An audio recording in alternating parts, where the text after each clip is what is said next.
ดีประมาทและความสามัคคีย่อมชนะผู้อย่าง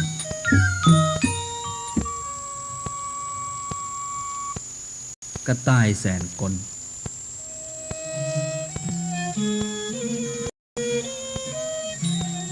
เสือกับจ้างมันตายกันว่าจะห้องอย่างใดตัวได้ห้องจนจีหีกับตั๊กแตนมันดักมันจะฮึ่กินจีนซึ่งกันและกันแล้วเสือก็ว่าคือจ้างห้องก่อนจ้างนั้นมันห้องเสียงดังห้องจนจีหีตั๊กแตนก็บดักติกตาเสือมันห้องพ่องเสือห้องกำเดียวจีหีกับตั๊กแตนดักหมดแล้วกำนี้เสือจะกินจ้างละกำเนี่ยแอม7 วันมันจะมากินจ้างจากนั้นก็กลัวเป็นเศร้าเป็นมองโอ้เป็นกินหญ้าบ่ได้กินไอ้ยังก็บ่ได้เงาอยู่กระต่ายไปหันใส่เข้ามันก็เลยว่าสหายเป็นยังข้านี่ตากับเสือกันว่าคนใดห้องจนจีดกับตะกะแตนมันดักก็จะเงือกินจีนกันโอ้ข้าห้องมันบ่ดักเสือห้องมันดักอะโอ้ยบ่ยากสหายบ่ได้ไปกลัวมันไปแปลงปูนเปียกกองนี้ไว้เนอะแฮม7 วันเฮาจะมาเอาจ้างนั้นก็แปลงปูนเปียกกองไว้ที่หั่น7 วันก็ตายไปถึงก็วิดขึ้นบนหลังจ้างนอนหมอบมู่อยู่ที่หั่นจักเปลือกปูนมาโทกลางหลังจ้างแดงปันลึงอ่ะกระต่ายนั่งอยู่หั่นแหมกำเสือก็มาแผ่วกระต่ายได้หันกระต่ายก็เอื้อนไปว่าโอ้โหวันนี้ข้ากินจ้างตัวนึงบ่พอข้าจะได้กินเสือทำตัวเฮ้ยเสือมันก็กลัวมันก็อู้กับตัวเก่าว่าโอ้มันจะกินกูลูกเสือก็หล่นออกไปปะใส่วอกก็เลยถามว่าเฮ้ยเสือหล่นไอ้ยังเนี่ยไอ้ยังบ่ฮู้น่ะมันว่ามันจะกินจ้างมันอย่างปอมันจะกินเสือตัวหนึ่งก่อนน่ะโอ้ขอไปส่งข้าไปพอกันเหรอกล้าบ่ไปมันหล่นบัดตันกันตัวจะหล่นตั้งไม้เฮาจะหล่นตั้งบกมันบัดตันกันนะโอ้ถ้ากลัวอย่างอันก็เอาเครือเขาเนี่ยมามัดคอเสือแอววอกแหละอ่านก็ไปพอกันไปวอกก็นำไปก่อนไปแผวใกล้แผวที่กระต่ายอยู่ที่หั่นอีวอกก็เลยว่าฮากะโอ้ฮากะเดียวว่าไผเนี่ยเป็นไอ้สีตามองทองอะนี่กระต่ายก็เอิ้นว่าไอ้นี่คิงเป็นนี่เสือ50 ตัวนะบ่ะเอาเสือมือ5 ตัวเดียวได้ไรนี่เสือได้ยินก็ล่นเข้าโคเข้าเหล่าจนพวกวอกตายเนี่ยในป่าหั่นหรอเจือกมัดติดแอวกิ้วปอกคอกเขียวนี่กระต่ายก็บอกคือจางว่ากำนี้บัดตายแล้วล่ะสูข้าจะไปก่อนเนอะไปต้องกินน้ำก่อน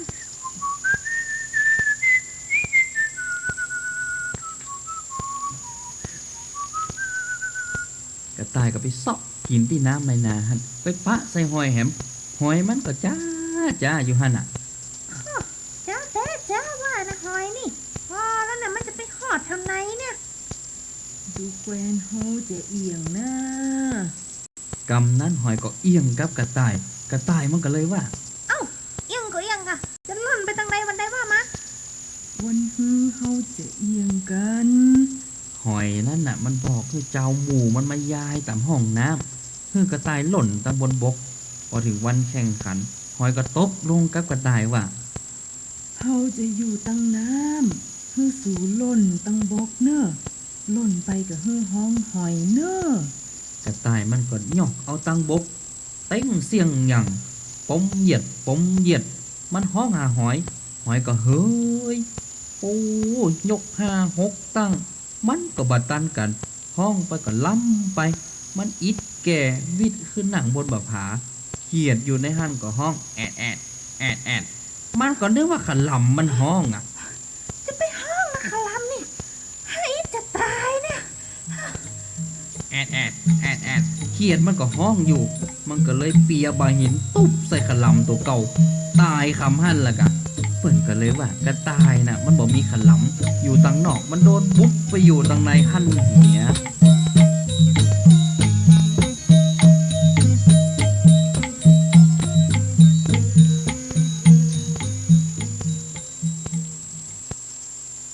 ตกโต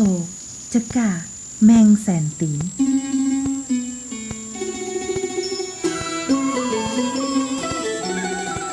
อยู่เตื้อหนึ่ง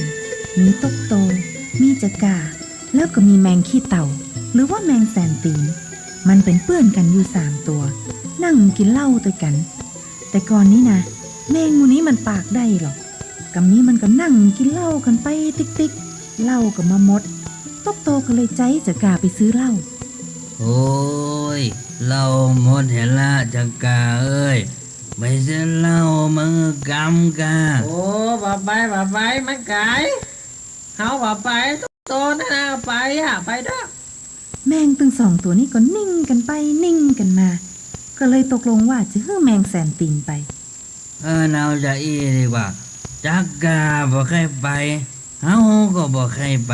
อันนี้แมงแสนตีนไปละกันเนาะ เลยตกลงกันได้ว่าให้แมงแสนตีนไปซื้อเหล้าแมงแสนตีนก็เต้วลงเฮือนไปจะกากระตกโตก็นั่งอู้กันไปถ้ากินเหล้า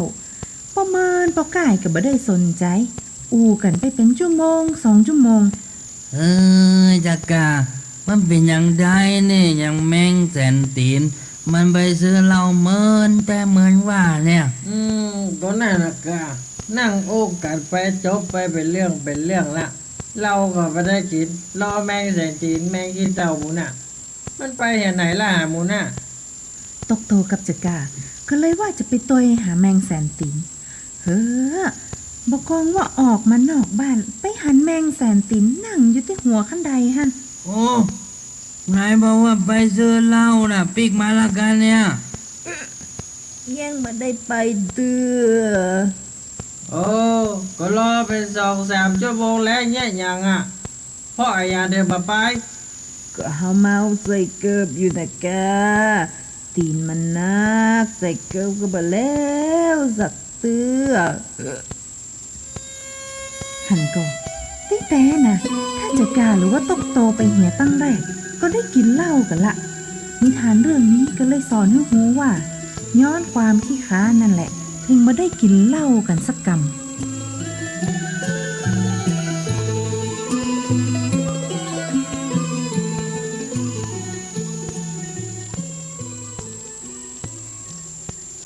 ปูเซ็ดค่ำลั่ว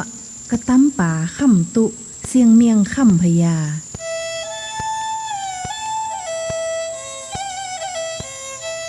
เรื่องของเรื่องเก้าเดิมมันมีอยู่ว่าแม่ไม้อยู่คนหนึ่งเป็นแม่ของเซตกับตำป๋าและเสียงเมียงเนี่ยเป็นพี่น้องกันตอนที่ยังบ่เกิดลูกแม่ไม้คนนี้ก็จะข้ามน้ำแต่ว่าข้ามไปก็บ่ได้น้ำมันนักพอดีมีเหือตุเจ้าพายมาแม่บ้านก็ขอไปตัว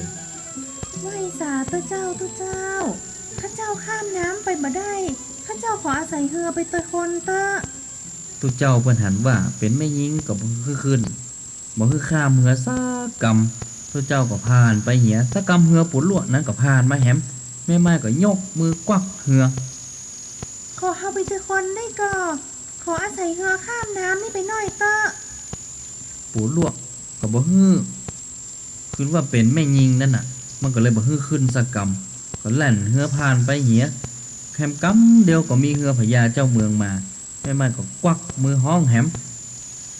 ขอข้าเจ้าไปเตยคนนะเจ้าข้าเจ้าแค่ข้ามน้ำนี่ขนาดแต่ข้าเจ้าไปบ่ได้ ขออาศัยไปเตยคนได้ก็เจ้า พญาเจ้าเมืองหันเป็นแม่ยิงก็บ่ฮื้อไปโตยผ่านไปเหีย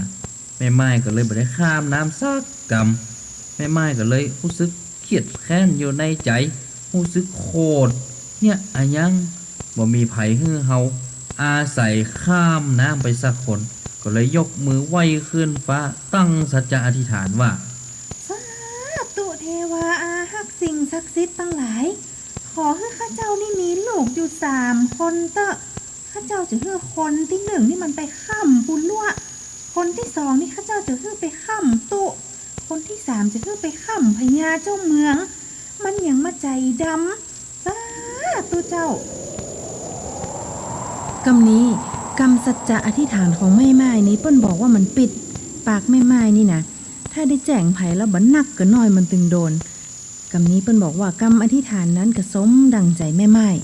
มันก็เกิดลูกออกมา3 คนเป็นพ่อชายตึง3ก็เลยตั้งชื่อให้คนที่1ว่าไอ้เซต คนที่สองก็ฮื้อชื่อว่ากระตั้มป๋าแล้วก็คนที่สามก็ชื่อว่าเสี่ยงเมี่ยงเรื่องตึงหมดมันเป็นมาจะอี้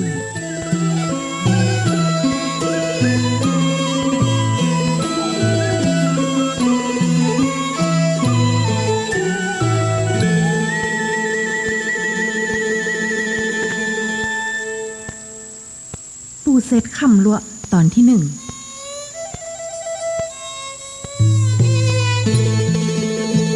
ไอเซตกับไอลัวมันเป็นคนบ้านเดียวกัน แต่ว่าไอเซตเนี่ยมันชอบคำไอลัวเนี่ยการเนี่ยงานก็คำบ่ฮื้อได้กินดีอยู่ดี มีวันหนึ่งไอลัวไปเนี่ยให้ปลูกข้าวโอ้ข้าวมันจัดงามกำนี้ไอเซตไปหันก็คอยเปิ้นน่ะกะกึดการจะคำไอลัวละก็ลงทุนต้มน้ำฮ้อนไปลวกเข้าไอ้ลวกจนพอเหี่ยวหมด หืมสอบหอเข้ามันงามกะ โดนน้ำฮ้อนสักกำเหรอหืมเดี๋ยวเหี่ยวหมดอะสอบล้ำ พุทโธธัมโมสังโฆเข้าหายังมาเหี่ยวแต่ว่ายังจัดงามอยู่แต่เรื่องนี้มันต้องเป็นฝีมือไอ้เซตแน่ๆนี่ไอ้นี่มันชอบคำเฮาบ่ได้การจะต้องไปถามมือมันฮู้เรื่องไอ้นี่จะไปคือหาได้ฮู้เนอะบ่เสร็จ ไอ้หยังเมาเสียงดัง ตกอกตกใจไปเหี่ยวหมดเดี๋ยวเนี่ย โอ้ขี้ฮู้ก็เข้าหายังมาเหี่ยวนี่ อ๋อเซียวถ้าจะไปหูอย่างใดแฮว่าคิงได้เลี้ยงผีไฟอะค่ะเข้าเลยเหี่ยวอ่ะพ่อของแฮเหรอเข้าตึงงามตึงกอใหญ่กอหลวงคิงเอาหมูมาเลี้ยงเปิ้นผีไฟเหี่ยกะ เป็นอย่างอันกะวันพูอาจจะเอาหมูไปเลี้ยงเปิ้นก่อนอู้ขอบใจนะเซลที่แนะนำนี่นะ บ่เป็นหยัง ตกวันผู้ไอ้ลวกก็เอาหมูไปเลี้ยงผีไม้หลวงกวงไม้ใหญ่ ตามคำแนะนำของไอ้เซตแต่พอดีว่าไม้นั่นมันกวงโพรงไม้มันก็ใหญ่ไอ้เซตก็เลยลักเข้าไปอยู่ในกวงไม้นั่น พี่ไม่ลวงกวงไม่ใหญ่ประเดี๋ยวนี้ข้าได้เอาหมูมาเลี้ยงดูแล้วเนอข้าขอผีไม่ลวงกวงไม่ใหญ่รักษาให้รักษาส่วนของข้าคือได้ดอกได้ผลงามๆเนอโอ้ประเดี๋ยวนี้ข้าได้มาเลี้ยงมาดูแล้วข้าจะเมื่อละรักษาเข้ารักษาของข้าด้วยเนอ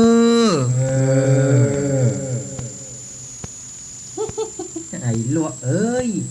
หมูตัวบันเละบันเล่นเอามาเลี้ยงผีดีละเขาจะเอาหมูนี่เมื่อบ้านแต่แกงสู่ลูกสู่เมียเขาดีกว่า จากนั้นไอ้เซตก็เอาหมูนั้นปิกบ้านไปแกงให้ลูกให้เมียมันกินเล่นแล้วความลับอันนี้ก็ถูกเปิดเผย เมื่อลูกไอ้เซตกับลูกไอ้ลวกมาเล่นด้วยกัน โอ้วันนี้เคียงกินข้าวกับยัง วันนี้หากินข้าวกับลาบป่อหาได้หมูตัวบันเล่บันเล่นที่ให้ปูน อู้ไปอู้มา เรื่องก็มาถึงหูไอ้ลวกว่า ไอ้เซตแกล้งจุให้เอาหมูไปเลี้ยงผี ไอ้ลวกโคตรมันก็แค่แก้แค้นมันก็เลยเอาน้ำฮ้อนไปลวกเข้าของไอ้เซตจนพอเหี่ยวหมดเหมือนกัน แต่กำนี้ไอ้เซตหูแล้วหรอกว่าไอ้ลวกน่ะ มันเป็นคนเนี่ยมันก็เลยแต่งไปถาม ข้าวข้านี่ไปจะได้หาอยู่ดีก็หิวไปหมดเหรอ ชิงไปเลี้ยงพี่ที่ไม่ลวงกวงไม่ใหญ่กะที่ไปเลี้ยงมาแล้วนี่เพิ่นจะได้ดูแลรักษาเขาเฮาเนอ จะอ่านกดดิ้งเขาจะได้เอาหมูไปเลี้ยงเปิ้นเนาะ ว่าแล้วไอ้ลวกก็ลักเข้าไปซ่อนอยู่ในกวงไม้อย่างไอ้เซตแต่ก็บอกฮู้หรอกว่าไอ้เซตเนี่ยมันไม่ได้เอาหมูมาเลี้ยง แต่ว่ามันเอาบ่ฟักหมูมาแทน กำนี้ได้แก้แค้นแน่ๆเลยแถมบ่พอจะได้กินหมูละ ไฟไอ้เซตฮู้ว่าไอ้ลวกอยู่ในโกนไม้นั้น ก็ปัดไฟเข้าใส่เอาพริกแห้งที่เอาลูกบ้านมาหั่น2-3ห่อนะปอดถอกควันบึควันบึ้งยัดเข้าหูโกนหั่น อู้อู้อู้อู้อู้จะไปบุบหานะจะไปบุบหานะจะไปบุบหา เซียวกันโอ้จะได้เนี่ย นี่ฮะนี่ฮะ โอ้ย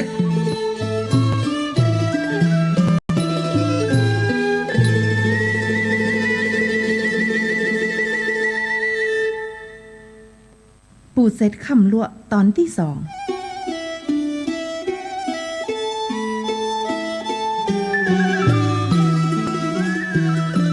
ไอ้เซตกับไอ้ลวกมันเป็นเสี่ยวกัน แต่ว่าไอ้เซตเนี่ย มันชอบมีนิสัยข่ำไอ้ลวกอยู่มาวันหนึ่งมันก็หาเรื่องจุไอ้ลวก ไอ้ลวกข้าหันปลาในหนองน้ำพันนะโอ้นักขนาดตัวเต้าแขนนี่เอาไปจมเบ็ดถ้าจะได้นักเนอคิงลองไปพอแหละถ้าบ่นักนะหาขึ้นคิงเตะเลยอ่ะ หาจะไปพอก่อน ดวงมันวันนี้จะได้เตะคนแน่บะ เป็นว่าไอ้เซตก็ไปซ่อนอยู่ในน้ำใกล้ตะฝั่งเผื่อมันหันไอ้ลวกมาใกล้หนองน้ำมันก็ยื่นมีดดาบที่มันฝนจนเขาไอ้ลวกอยู่นอกตะฝั่งพอเข้าไปหันก็นึกว่าเป็นปลาเขาแม่นแล่นแม่นแล่นไอ้ลวกก็เลยปิกไปหาไอ้เซตแฮมกำ โอ้ยบาเซ็ต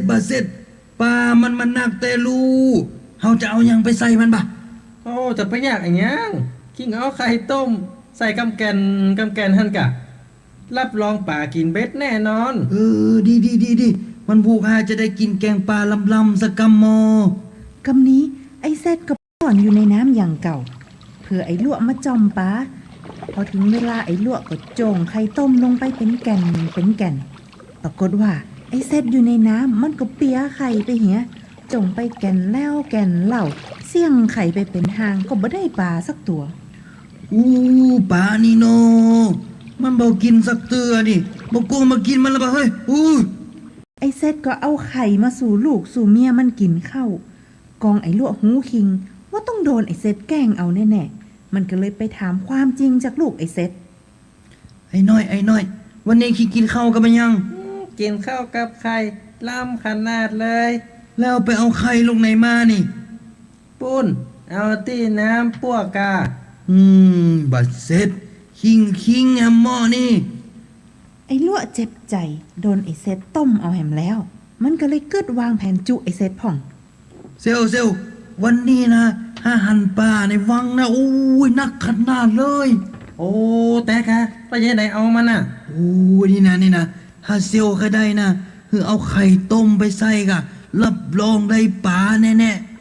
กำนี้ไอ้ลวกก็เลยไปซ่อนอยู่ในน้ำอย่างไอ้เซตพ่อง หวังว่าจะได้ไข่ต้ม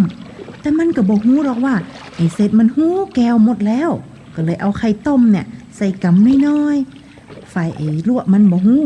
มันอยู่ในตะฝั่งหรอกพอไอ้เซตจ้องเบ็ดลงไป มันก็เลยเอาปากงับอย่างป๋าเสียคือไอ้เซตควิดติดปากขึ้นมาปากวะปากหวักก็พอ เอาละได้ป่าไงละบอกฮึบุกมันตายก่อน ๆโอ้ย มันตายก่อน โอ้ยจะไปบุกโค โอ้เซียวข้านึกว่าป่าลงมาอยู่อย่างนี้น่ะ โอ้ยก็ไม่อยู่อย่างสูงแล้วก็โอ้ยเบ็ดก็ปากกูเบ็ดก็ปากกู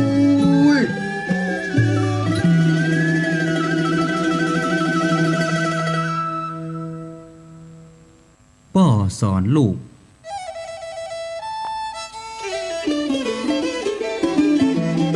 มีครอบครัวอยู่ครอบครัวหนึ่ง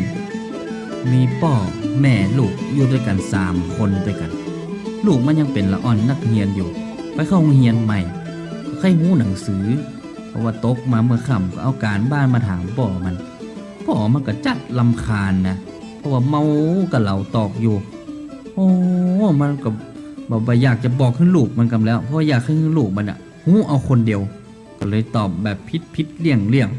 ก็ให้ลูกมันเรียนหนังสือภาษาไทยก็ฮัดอ่าน ไปถึงกับว่าบ้านสะกดแล้วสะกดเล่าก็อ่านบ่ออก มันก็เลยถามป่อมันว่า บออาบาบานอบานบานโทบออาบาบาโทบ้าบ้านอป้อ เฮ้อก ำนี้อ่านว่าจะได้อ่ะป้อ ป่อมันก็เคยขึ้นลูกมันใจสมองกึดคนเดียว ก็เลยใบ้โดยการเอาไม้ไปแตะที่ฝาเฮือน จะขึ้นลูกมันว่าบ้านอีนะ นี่พ่อนี่เนี่ยอ่านว่าจะได้เนี่ย อ๋อไม่เป็นนี่กับป้อ โอ้ปัจจัยแหละ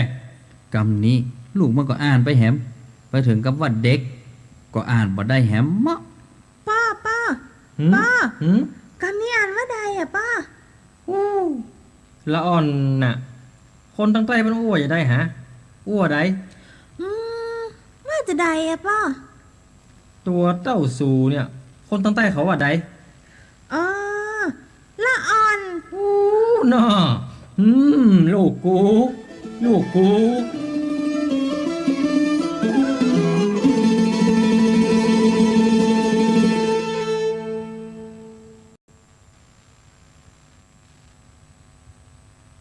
นอนตัวยเมียกำ50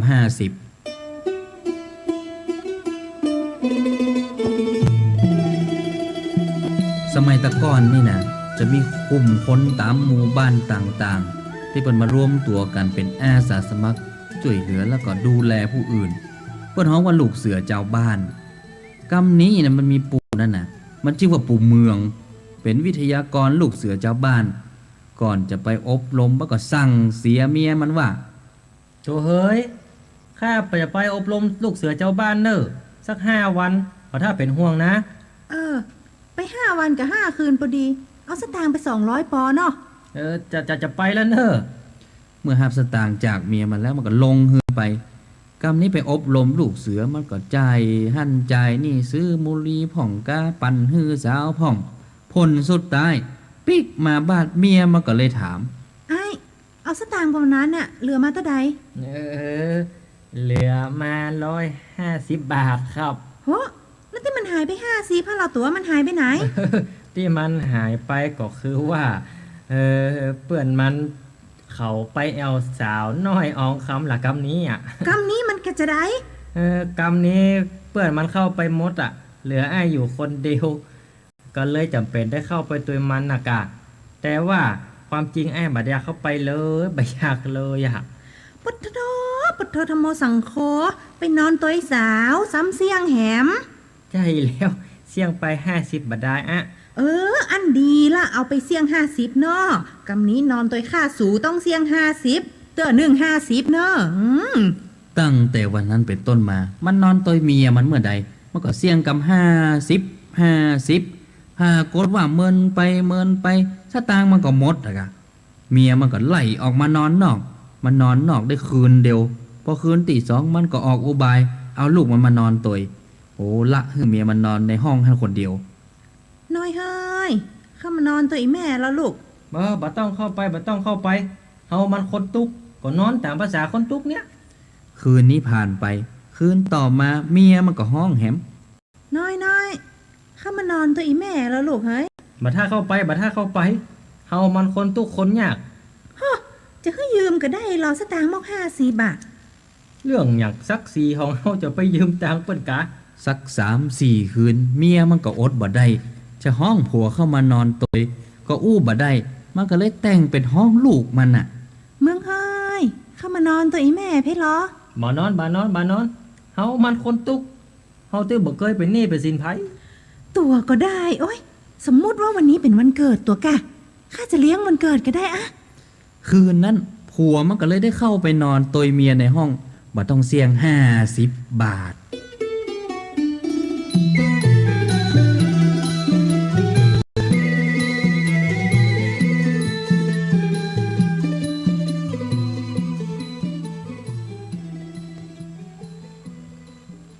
พ่อเมียกับลูกจ่ายพ่อเมียกับลูกจ่ายไปขึ้นขังด้วยกันพ่อเมียมันขึ้นไปก่อนไปเก็บขังอยู่ปลายไม้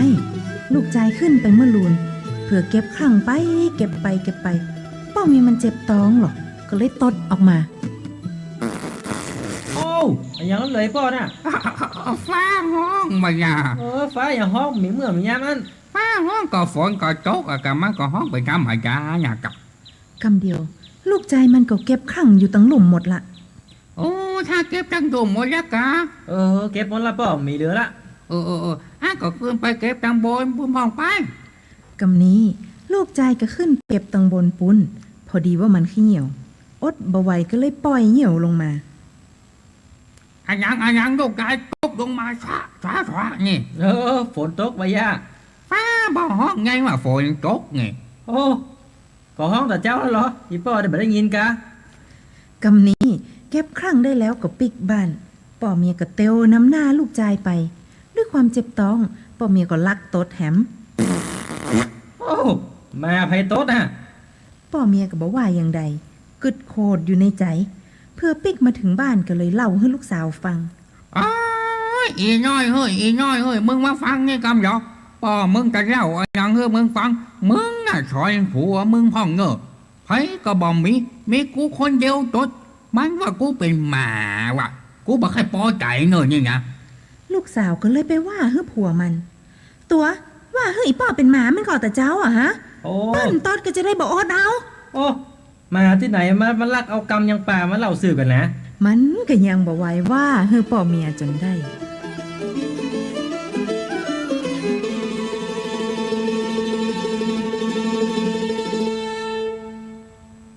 ลูกถามป่อ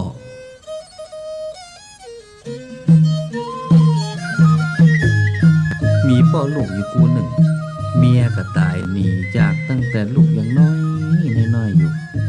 ป่อก็เลยต้องหามาหากินเลี้ยงลูกมาคนเดียว จนลูกก็ใหญ่ขึ้น มันจังเป็นละอ่อนเอาขี้ถามนะขี้ถามขี้ตักอย่างบอกหันในอย่างมันก็ถามหมดอะมาคืนหนึ่ง ฝนตกป่อกับป้าลูกมันเข้านอนตามปกติกำในอึ่งอ่างมันก็ห้องอะกะลูกได้ยินเสียงก็เลยถามป่อมันว่า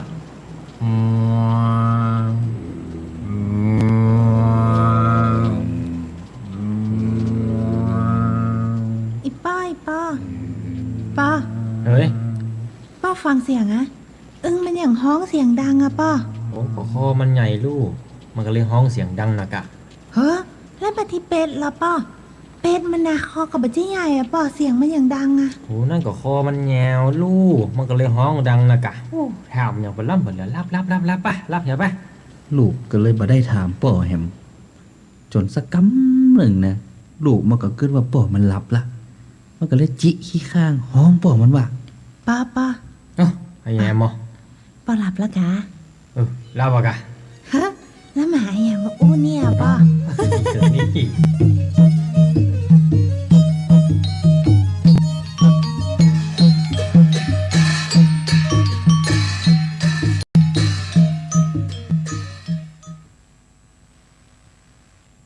แอบอีหัวก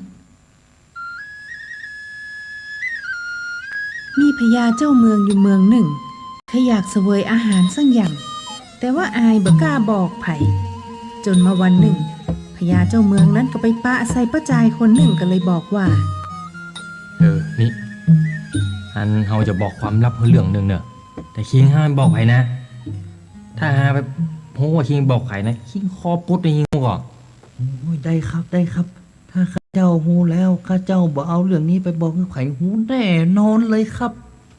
เมื่อป้าจายคนนั้นหับกรรมแล้วพญาเจ้าเมืองก็เลยบอกว่า เนี่ยเฮาค่อยกินแอปอีหัวขนาดเลยอะแต่เฮาบักกล้าไปบอกไข่หูกำเดียวจะมีคนไปเล่าขวัญว่าพญาเจ้าเมืองให้กินแอปอีหวกอย่างนั้นอย่างอีไปเลยเนาะ ป้าจายคนนั้นก็มาเค็ดอยู่ในใจ ว่าพญาเจ้าเมืองนี่อย่างมาให้กินอาหารอย่างอันฮะก็ให้บอกให้คนอื่นหูพ่อง แต่กลัวว่าแต่เก่าคอจะปุด โดนพญาเจ้าเมืองคูไว้หรอกก็จนมาวันหนึ่งป้าจายคนนั้นก็เข้าไปในป่า มันอดบ่ได้คันปากคันคอให้อู้ก็เลยไปอู้กับเก้าไม้ใหญ่เก้าหนึ่งว่า เอ้ยเนี่ยต้นไม้เหยพญาเจ้าเมืองนี่นะเปิ้นให้กินแอปอีหัวขนาดท้อเปิ้นน่ะมาบอกคือเฮาฮู้แต่เปิ้นสั่งไว้บ่คือเฮาบอกคือไผแต่เฮาอดใจบ่ได้อ่ะเฮาก็เลยมาอู้กับต้นไม้เนี่ยเนาะโอ้สบายใจขึ้นขนาดเลยอะ ต่อมาพญาเจ้าเมืองก็ออกไปประพาสป่า ไปปะใส่เก้าไม้เก้านั้น โอ้เป็นที่เปิงใจขนาดก็เลยสั่งให้ทหารไปปั้มเก้าไม้หันเหีย ทหารครับโกนก็เอาไปปั้มเก้าไม้เก้าหันเก้าเฮากันบ่เดี๋ยวเฮาจะเอาเก้าไม้หันนั้นไปแปลงกองโอ้มาไถเหมาะขนาดเด้อ พ่อพญาเจ้าเมืองสั่งทหารให้ปั้มเก้าไม้หันแล้ว ก็จะเอาไปแปลงเป็นกอง เพื่อเอามาลองตีฟังเสียงพอประกองว่าไม้กระทบหน้ากอง แทนที่จะเป็นเสียงปึงปึงปึงปึงก็กลายเป็นเสียงว่า ปึงปึงแอปปึงแอปปึงแอปพญาเจ้าเมืองก็เลยเข้าใจว่าป้าจายคนนั้นน่ะ มันเอาเรื่องแอปอีหัวกไปบอกให้เก้าไม้ก็เลยสั่งทหารว่า เอาทหาร ไปตัวยับไอ้หนุ่มคนนั้นมาหาบัดเดียวนี้เลยไป เพื่อทหารยับประจายคนนั้นมาฮื้อพญาเจ้าเมืองได้แล้ว ก็เอาตัวมาสอบสวนเรื่องราว คิงเอาเรื่องที่เฮาไปบอกคือคิงหูไปบอกไผ่พ่อง ข้าเจ้าบ่ได้เอาไปบอกคือไผหูเลยสักคนข้าเจ้าบ่ได้บอกคือไผเลยเนอะพญาเจ้าเมืองจะไปเนี่ยอย่างคือข้าเจ้าเนอะ ถ้าคิงมาได้บอกเรื่องที่เฮาแค่กินแอปอีหกไปบอกไผ่แล้วก็เฮาจะเนี่ยอย่างใดกับต้นไม้ที่เฮามาเนี่ยแปลงกองนั้นมันดังปึ่งแอปปึ่งแอปอย่างเงี้ยได้ ข้าเจ้าเอาไปคนเดียวกับต้นไม้ในป่าพูนบ่ได้บอกไผเลย บ่ได้ไปบอกคือต้นไม้ฮู้ว่าเฮาให้กินแอปอีหกก็บ่ได้ทหารเอาไอ้หนมคนนี้ไปตัดคอเหียโทษฐานที่มันเอาเรื่องที่เฮาให้กินแอปอีหกเนี่ยไปบอกกับต้นไม้ ทหารก็เตียวไปไข้หัวคิกเข้ามารับคำสั่งพญาเจ้าเมืองก็เลยหู้ตัวว่า ตัวเก่านั้นน่ะไปบอกคือหมู่ทหารหูหมดว่าใครกินแอปอีกหัวก็เลยบ่ฮู้จะเนี่ยจะใดเป็นว่าเปิ้นหูกันหมดว่าพญาเจ้าเมืองใครกินอะหยัง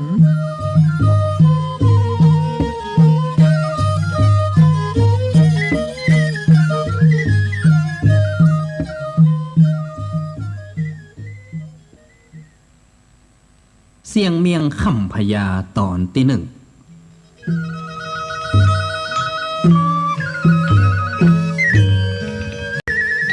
เสียงเมียงคนหนึ่งเป็นคนฉลาดหัวแหลม มีความรอบคอบจำความได้แต่อายุ2-3 ขวบละ มีอยู่วันหนึ่งเสียงเมียงเป็นนั่งเล่นกะโหลกกะลาอยู่ที่กลางกองหั่นก็ไปปะใส่หางนก อยู่สูงสมอกเม็ดปลาย มันก็เลยออกอุบายไปเสาะป่าเยียนน้อยมาคดไว้ที่หางนกเอาไว้แกล้งคน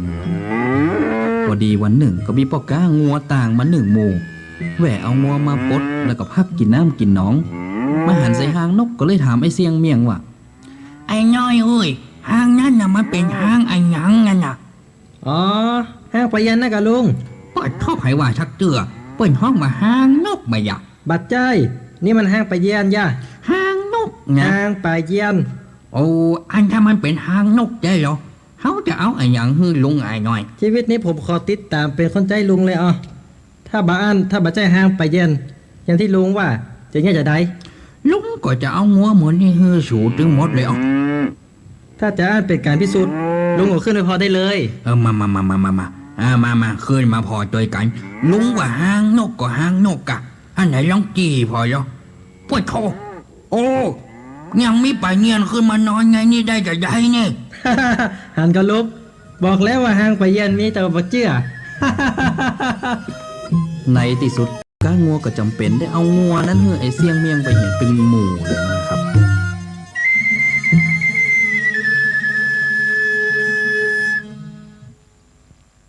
เสียงเมียงคำพญาตอนที่2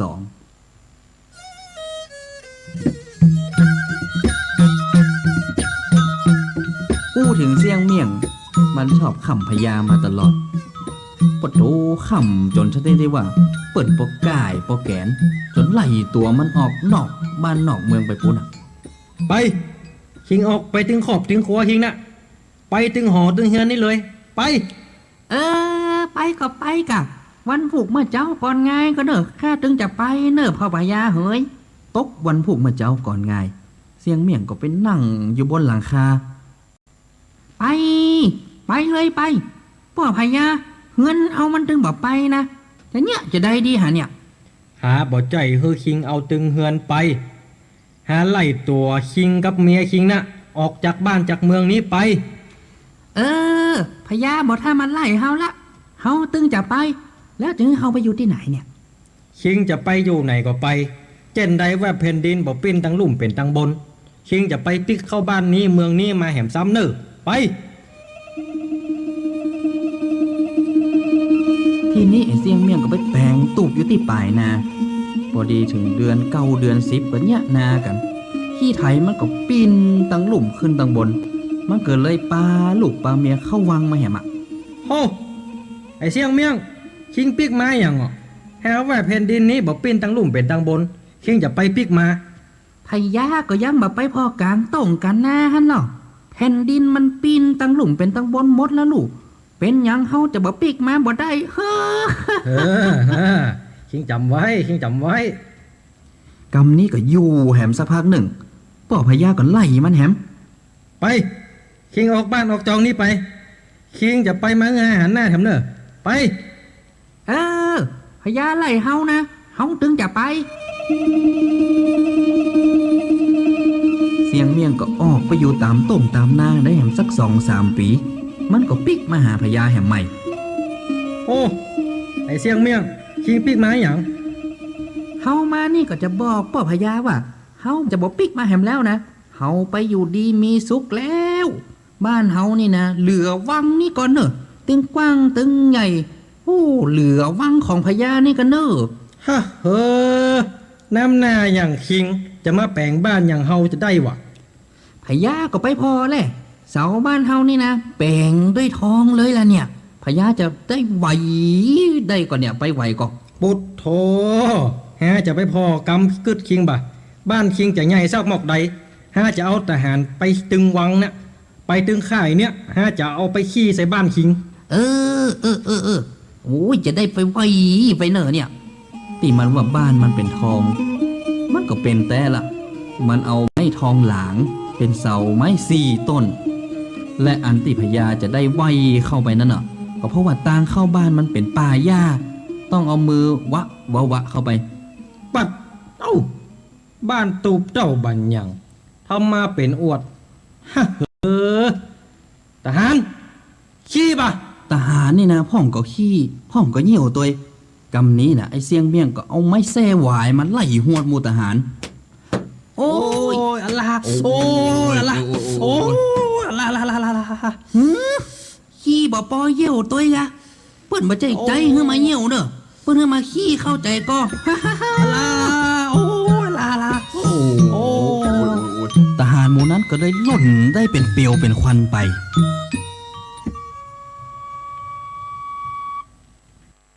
เสี่ยงเมียงค่ำพญาตอนที่ 3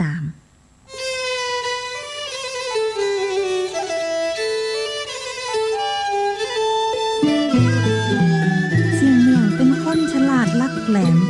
มีนิสัยชอบค่ำพญามาตลอดกำก่อนนั้นพ่อพญาจะเอาทหารไปเหนี่ยวใส่บ้านเสี่ยงเมียง แล้วก็จะปากันปิกมาในหัวในวังกำนี้พญาก็กึดใจให้แก้แค้นไอ้เสี่ยงเมียงแหม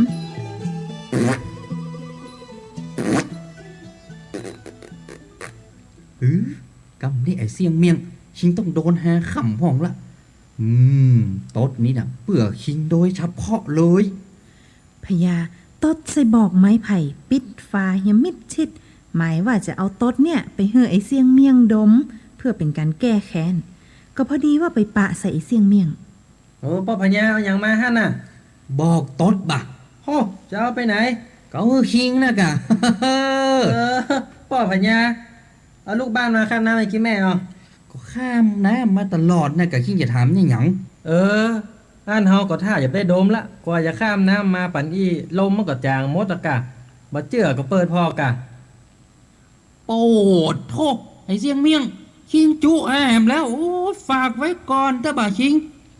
ผลที่สุดก็เป็นว่าตัวเก่านั้นน่ะได้ดมตดเหี่ยพญาก็เลยโคตรขนาดก็แค้นไป ก็เลยคิดว่าไอ้เสียงเมียงเนี่ยอยู่ไปก็เป็นกาลีบ้านกาลีเมืองพญาบอกเป็นอันได้ปกครองบ้านเมืองดีจำจะต้องฆ่ามันเหี่ยพญาก็เลยเอายาเบื่อสุนเข้าให้มันกินฝ่ายไอ้เสียงเมียงมันก็หูละว่าถ้าจะถึงกรรมมันแล้ว มันก็เลยยอมกินข้าวหั่นแต่ก็ยังบ่วายขอได้ขำพญาเป็นเตือสุดท้าย เสียงเมียงคิงกินข้าวง่ายละกะ ยังครับ ฮันเอาข้าวนี่ไปกินเนอะหาเอามาให้คิงโดยเฉพาะเลยนะเนี่ย เสียงเมียงนั่งกินข้าวที่เก้าอี้แล้วก็แต่งเอาหนังสือมาเยิงแต่แล้วมันตึงกลับตายไปละฝ่ายพญานั่งอยู่ไกลห่างมันก็หันว่ามันนั่งกินข้าวอยู่หันนี่อย่างมันนั่งอ่านหนังสือได้อยู่ แสดงว่ายาบ่ปิด ยานี่ถ้าบอกปิดกะฮะไอเสียงเมียงมันยังอ่านหนังสือขันอยู่น่ะกูเตือนเฮาไปเบื่อสัตว์นะเบื่อไอ้หยังมันก็ตายนะแล้วนี่มันเลยเวลาไปแล้วหรอกมันอย่างมาเมินน่ะ มันยังบ่ตายเต้าหอดบ่เดียว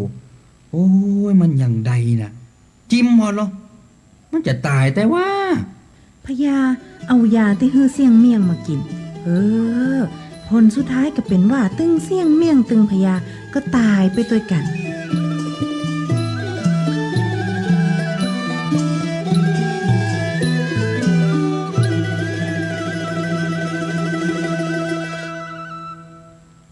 วดากับหนอน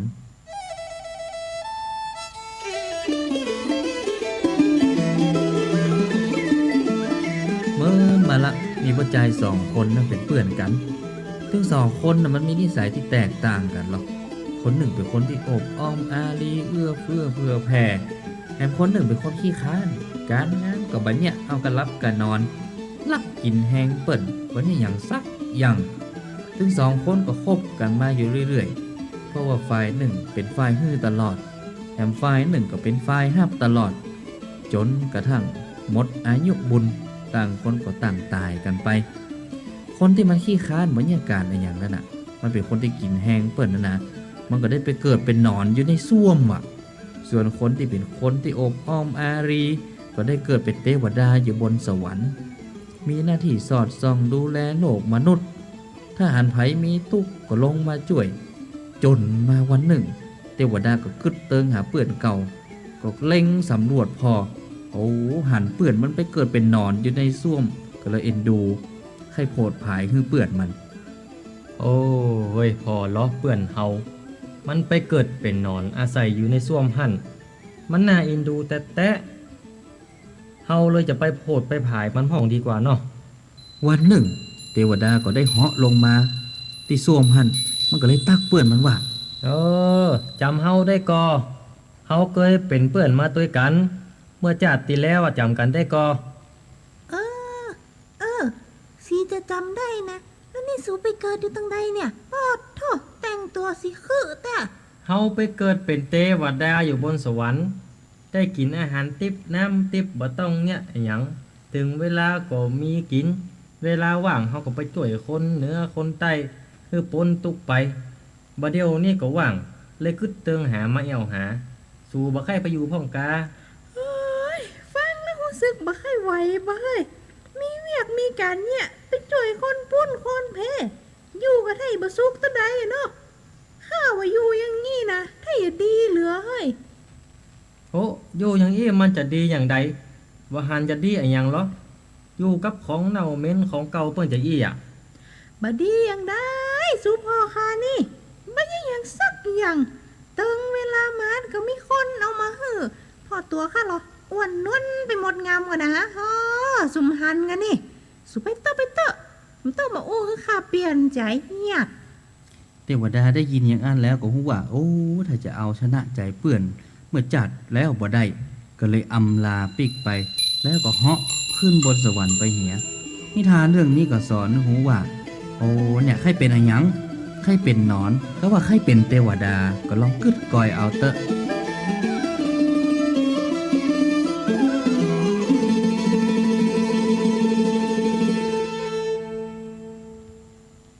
แผ่เก่าลูก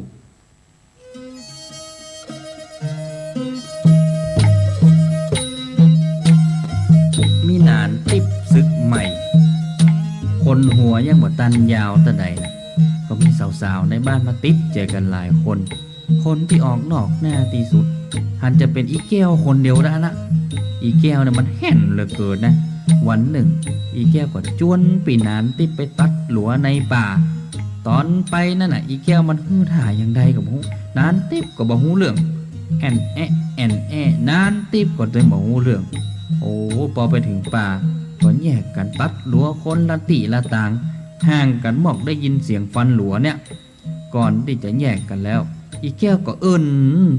พี่หนานติบบอกว่า พี่นานเจ้า ถ้าข้าเจ้าไปฟันหลัวตรงปุ้นนะ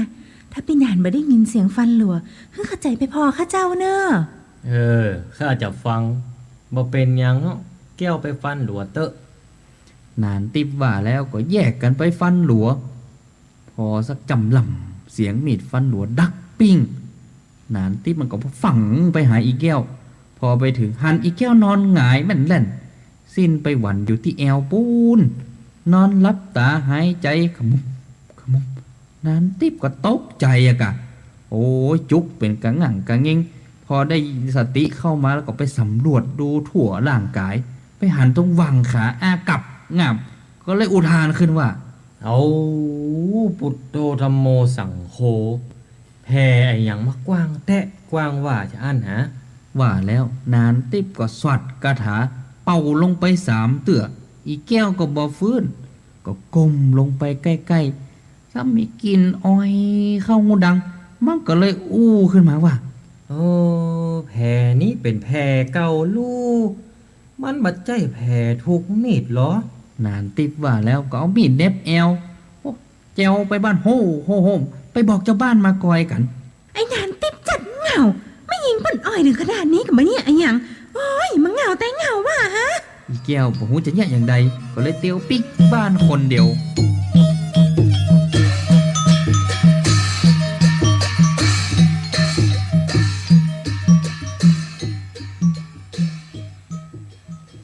จะตาเต่าแก่นบะกอกแห้ง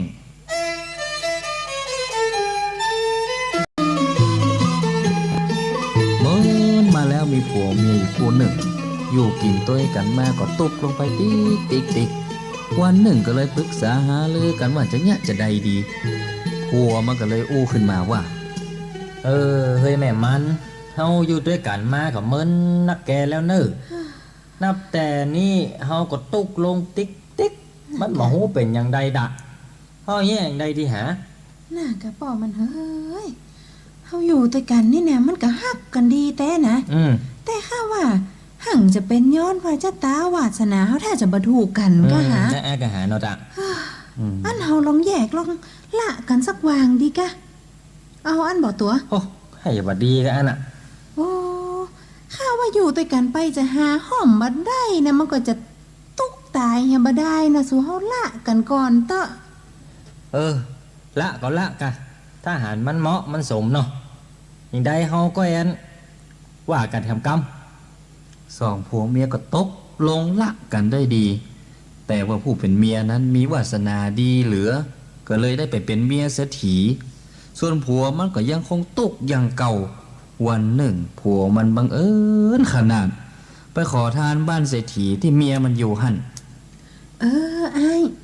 อันขอทานคนนี้นี่นะแต่ก่อนเคยเป็นผัวข้าเจ้ามาก่อน แต่ว่าต้องมีอันแยกกันไป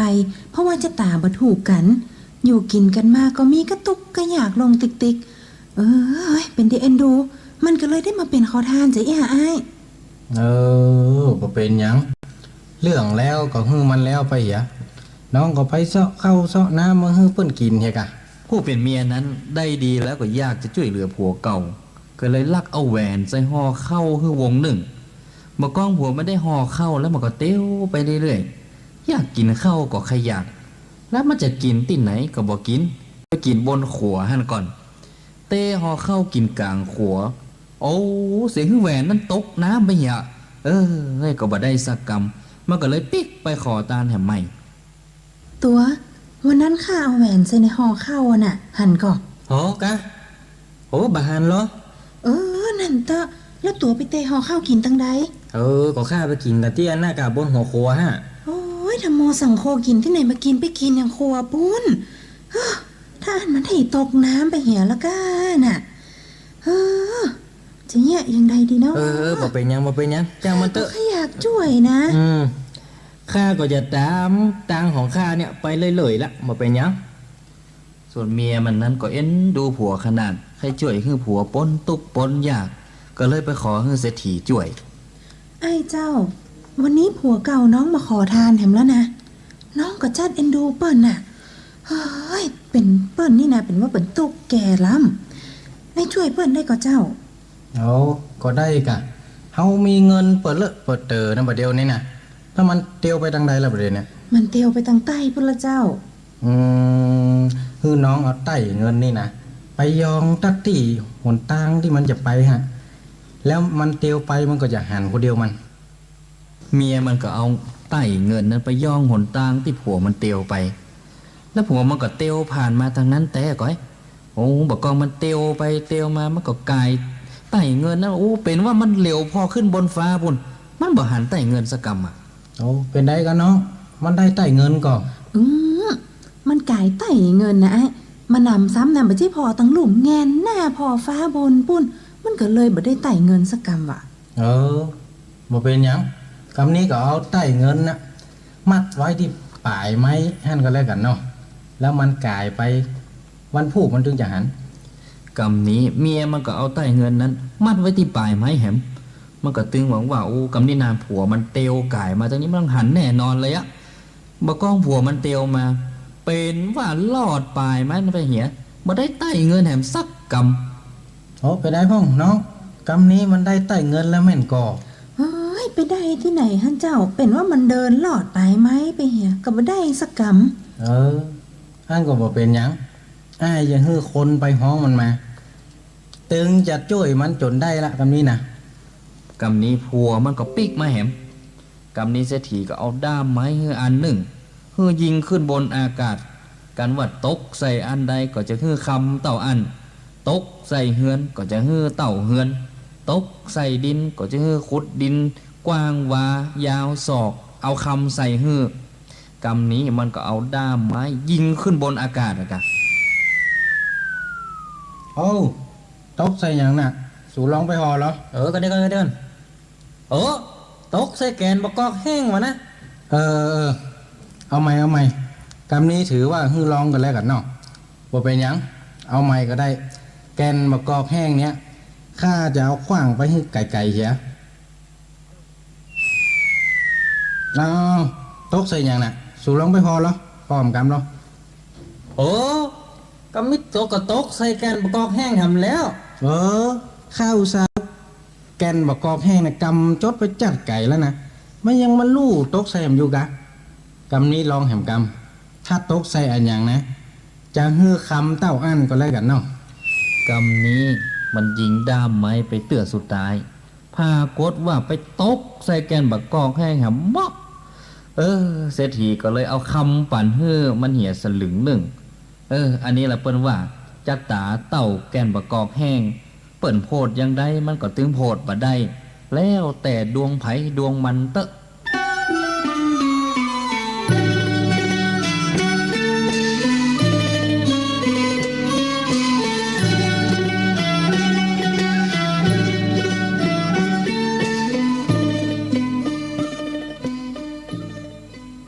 ำตายเพราะปาก